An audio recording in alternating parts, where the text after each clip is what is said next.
The Scottish Highlands are beautiful and barren and bleak. Thousands of the people who lived here were cleared from the land over the last few centuries and replaced by sheep. And now most of the land is owned by less than 100 landlords, many of whom don't live here, absentee landlords. But that could be about to change.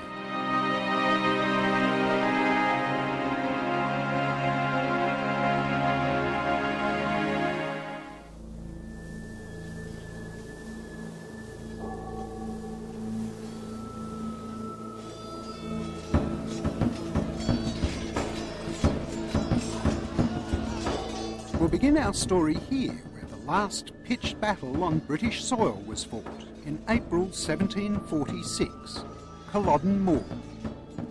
William, Duke of Cumberland, at the head of an army of Lowland Scots and English, crushed Charles Edward Stuart's Jacobite rebellion.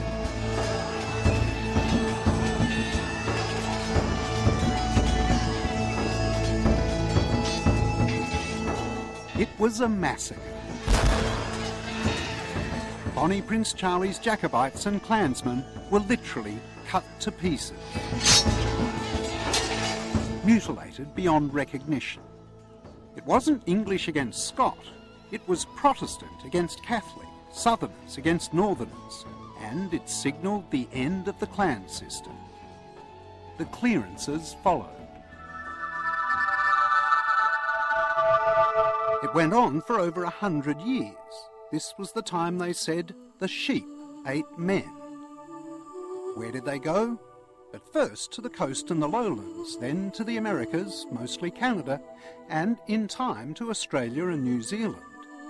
Their ruined villages left a mark on the land, and wherever the Highlanders and Islanders went over the seas, the land left a mark on them. Mountains divide us and the waste of seas, yet still the blood is strong, the heart is Highland, and we in dreams behold the Hebrides.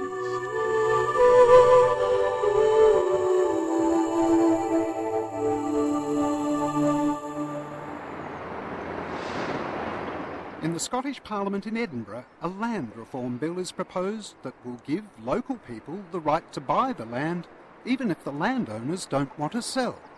Forced purchase, compulsory acquisition. I suppose we're righting historical wrongs, and the primary purpose of the legislation is to open up to wider ownership, land tenure and land ownership in the more remote and rural parts of Scotland. Labour member of the Scottish Parliament, Alan Wilson, is Deputy Minister for Regional Affairs. Not to put too fine a point on it, he's after the landlords. Sir John Nutting QC is a landlord, an absentee landlord. Well, I am an absentee landlord in the sense that I am a landlord, but I don't live up here. But I don't live up here because I have to earn my bread in the south. These estates don't make profits. They're lucky if they wash their faces. And I can't afford to pay myself an income from this estate. Sir John's estate sits across part of the Helmsdale River, a Highland salmon river, and the bill, if made law, will allow local crofters, farmers, to buy the fishing rights, whether or not Sir John wants to sell. It's an outrageous piece of legislation. It's sequestration. It's confiscation. It's depriving me and the 1,000 or so people who regularly fish this river every year. Why should they have their fishing devalued, their fishing taken away from them, in order to give it to another group of not much larger than 1,000 people, who have given nothing to the river, who haven't invested in it, and who've shown not much interest in it hitherto. Okay. Sandy Murray is one of the people the Scottish Parliament and Sir John has in mind. He's a local crofter, a farmer who pays a nominal rent for his few hectares. And Sandy thinks the bill is a good idea. Come on. I think it's a good thing. I think that if the community do have a right to purchase, or the crofters have a right to purchase, then it might make some of the bad landlords stand up and think a little more. Not all the Highlanders were cleared from the land. Some stayed behind and survived. My ancestors were cleared out of the top end of Kildon Strath, and we came to Strathhalladale. The biggest majority of them left this country and went to Nova Scotia and Canada. Running a big estate holds no fears for this crofting survivor. Although the landlords say that most of the estates run at a loss, I don't believe that for a minute. Most estates now will be running at a profit. I would say there was no difference in running an estate than in running a croft. It's a business on land, and I wouldn't think there's any difference. And crofters run and manage their crofts and try to make a living out of them. But what about running a river? All animal management is relatively the same. The sporting aspect of it is it's a sellable business, and it's no different than any other tourism industry. The gillies on the river, I mean, the oldest serving gillie's been in the river about 38 years. People can pay $500 and $600 a day to fish these rivers. It's long acquired knowledge on how to catch the fish, the moods of the fish. You know, it's weather, temperature. Every rock. Every stone. I mean, it's a great knowledge to have. Peter Quayle works for Sir John Nutting. You've got ice in your hair. Scotland for you. That's fishing for you. Peter thinks the proposed bill has brought nothing but uncertainty to the river workers, those expert fishermen called gillies. Where jobs were guaranteed for generations, now all bets are off. Who's to say their jobs are safe after a community buyout? I mean, the Helmsdale's employed 10 people for the past 100 years and still employs 10 people.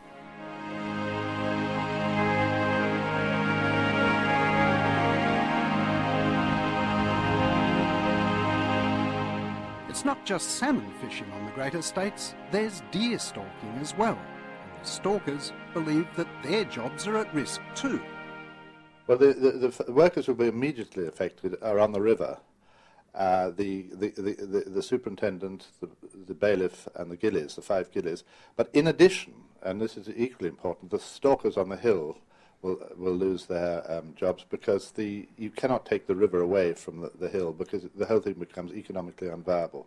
David Cotton is a former estate manager and now consultant to the estate workers. He doesn't think much of the Edinburgh Parliament. I think they're complete bumblers. They haven't a clue.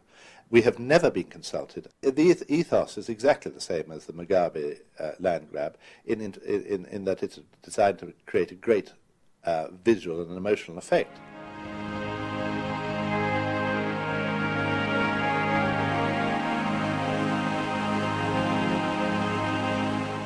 In this vast area, perhaps a third of Scotland, David Cotton represents only some 2,000 workers. But then the whole population is not much more than 200,000, and the gillies and stalkers alike are nervous. 3 gillies or bailiffs on rivers around and about have left already. 1 has gone to New Zealand. 2 have come to see me to sign papers to emigrate to Canada. They do not see a future for themselves. These are not urban people. These are country people in the clearest definition of the word. These are highly independent, expert people. They're not used to being messed around in a political way, and they won't put up with it. These are individualists. Certainly the people that come and fish in the spring, I mean, they can be cracking the ice in the water to get the lines in the water, you know. It's pretty tough here in January and February. This isn't a rich man's plaything in the sense that it's indulged by the 6 or 7 people who own this river.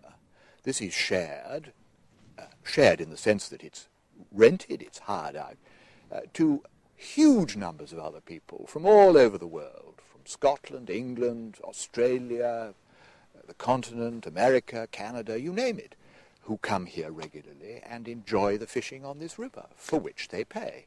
quite honestly, I feel that it's going to be absolutely disastrous for the Highlands. The main thing in the Highlands is that it's very difficult to make money on anything. Agriculture is completely uneconomic. Forestry is totally uneconomic. We're buying in timber from the Baltic states, which have been cut by slave labour. And the economy in the Highlands is really living, I think, entirely on subsidies. Michael Bailey, the Lord Burton of Dock 4, has no doubt about Edinburgh's political movements and their historical base. These left-wingers want to get rid of us. But this is what happened throughout all Central Europe and even in Russia itself. And I believe Putin the other day said he now realises it doesn't work. The Baileys have been here for quite some time, about 600 years, and they managed to hold on to their estates after Culloden through a well-timed dose of diplomatic flu. I think we were probably quite lucky during the Jacobite uprising, because the Bailey of the time was an invalid. People say, well, why do you stay? Well, it's been our home, and for, as I said, for all that time, we've tried to look after it. It is a lovely part of the world, but you just can't live on fresh air and the beauty of the countryside. It's social engineering. It's the notion that 2 centuries after the clearances, the Scottish government have the right socially to engineer a situation in which, in some peculiar way, they perceive that they are going to return an asset that was confiscated from the local population, return that asset to the local community. Call it social engineering. I would call it liberating for future generations the land in which people live and work. The Land Reform Bill is just that, a bill. It's not law yet. It has great popular support in the cities, but it is creating considerable unrest amongst Highland estate workers. Came here, we always have a quick look before we go to the target, no obstructions. Brian Lyle has 1,000 deer to care for, and he won't let just anyone shoot his deer, not even for the $1,500 it could cost you. He makes every aspiring shooter pass a very tough test of accuracy. If he isn't satisfactory at the target here, there's no point going any further, because the deer's welfare is the main thing here. It's my responsibility. Not a man to cross, certainly not at less than 180 metres range. It's difficult to see this way of life continuing if the bill goes through. This and the salmon fishing have been carefully cultivated as rich people's pursuits, and cultivated by the rich for the rich, not some collective. Well, we've waited for over 100 years for this type of legislation. We want to remove the obstacles to more community land ownership, to ensure that land can be used by communities for more economic development, to repopulate our more remote highland and island areas. And we see this as a tremendous opportunity to modernise the system of land ownership and tenure in Scotland. If the legislation goes through, we shall contest it in the European courts, and do whatever we can and whatever is necessary to overturn it. Then why do you do it? Love. Love and a sense of the tradition of the trusteeship. I will not call it the ownership. The trusteeship of one of the last great wildernesses of the British Isles.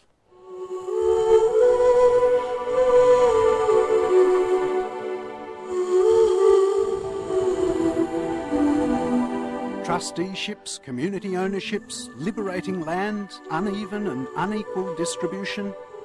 None of it seems terribly relevant when you look around. This is a wet desert.